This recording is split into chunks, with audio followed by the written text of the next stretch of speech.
Scene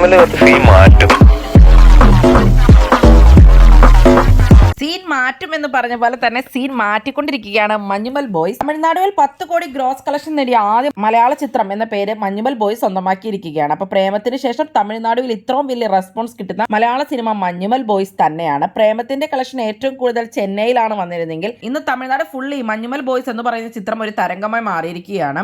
മലയാള cinema എന്നുള്ള രീതിയിലല്ല, ശരിക്കും പറഞ്ഞാൽ തമിഴിലെ തന്നെ ഒരു സിനിമ എന്നുള്ള രീതിയിലാണ് ഈ സിനിമ ആളുകളെ ഏറ്റെടുത്തിരിക്കുന്നത്. ഈ സിനിമ കണ്ടില്ലെങ്കിൽ തീരാ നഷ്ടം എന്നുള്ള രീതിയിൽ തന്നെയാണ് സോഷ്യൽ മീഡിയ സിനിമയെ കുറിച്ച് ചർച്ച ചെയ്യുന്നത്. റിയൽ ആയിട്ടുള്ള മഞ്ഞുമൽ ബോയ്സിന് ഇന്റർവ്യൂ ഒക്കെ ഇപ്പൊ തമിഴിലും തരംഗമായിക്കൊണ്ടിരിക്കുന്നുണ്ട്, മലയാളത്തിൽ എന്ന പോലെ തന്നെ. പബ്ലിസിറ്റി തന്നെ ഈ സിനിമ വളരെയധികം ആളുകൾ ആകർഷിച്ചിട്ടുണ്ട്. അത് തന്നെ ഈ സിനിമ കാണാൻ ആളുകൾക്ക് വളരെയധികം പ്രചോദനവുമായിട്ടുണ്ട്. കമലഹാസൻ, ഗുണയുടെ സംവിധായകൻ, അതുപോലെ തന്നെ ഉദയനിധി സ്റ്റാലിൻ, കാർത്തിക് സുബരാജ് തുടങ്ങിയ താരങ്ങളെല്ലാം തന്നെ ഈ സിനിമയെ ഒരുപാട് പ്രശംസിച്ചിട്ടുണ്ടായിരുന്നു. മലയാള സിനിമയിലെ ഏറ്റവും കൂടുതൽ കളക്ഷൻ നേടിയ സർവൈവൽ ത്രില്ലറായ 2018 സിനിമയുടെ റെക്കോർഡ് ഈ സിനിമ ബ്രേക്ക് ചെയ്യും എന്ന് തന്നെയാണ് തോന്നുന്നത്. കാരണം അതുപോലെയാണ് മഞ്ഞുമൽ ബോയ്സ് എന്ന് പറയുന്ന സിനിമയുടെ കളക്ഷൻ പോകുന്നത്. അടുത്ത് തന്നെ മഞ്ഞുമൽ ബോയ്സ് 100 കോടി ക്ലബിലേക്ക് എത്താൻ പോവുകയാണ്. അതുപോലെ തന്നെ തമിഴ്നാട്ടിലെ 10 കോടിക്ക് ശേഷം 20 കോടിയിലേക്ക് ഈ സിനിമ അടുത്തുകൊണ്ടിരിക്കുകയാണ്. അങ്ങനെ വമ്പൻ കളക്ഷൻ നേടി മുന്നേറിക്കൊണ്ടിരിക്കുകയാണ് മഞ്ഞുമൽ ബോയ്സ്.